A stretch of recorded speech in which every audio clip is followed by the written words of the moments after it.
ya wani plan ha ba sa na ko so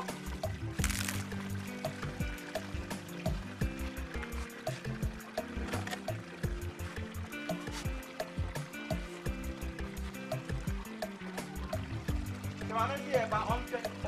Men ko dis kalo tan yemra. Tan yemra ko dis kalo. ade Ha? Tan yemra ko dis kalo. Na ka ko ti.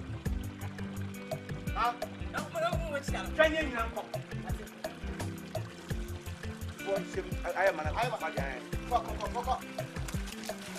Ah. Dino ye.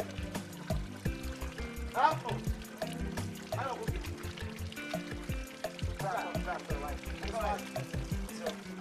Anyana kwa mai kaji. Ajua. Hawa ni kwa sababu ya. Ya. Jo kwa mama ya sai. Awe ndio kuna. Hapo ya kufu. Kama mna business. Sasa baby. Wana sawa. Ha? Ndio sawa. Ayaya.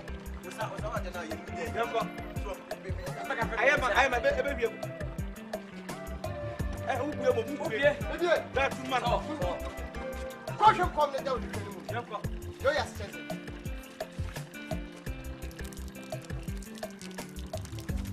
Hey, let's go. masigani Let's go.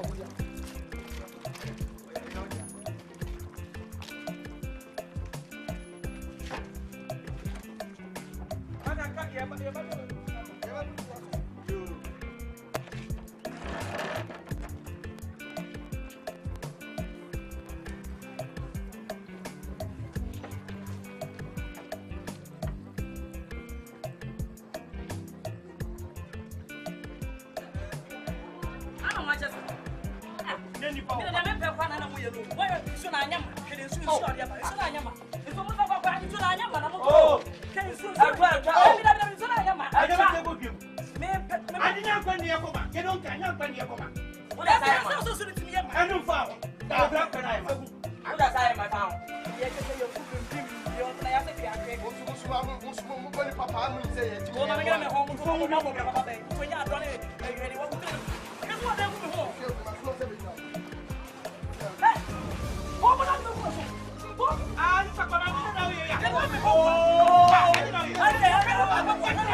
Oh.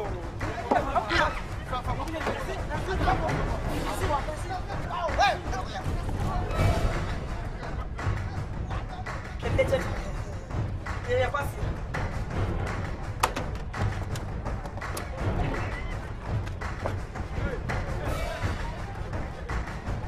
Ko berapa dia biang? Ko shi ba mun nan mu.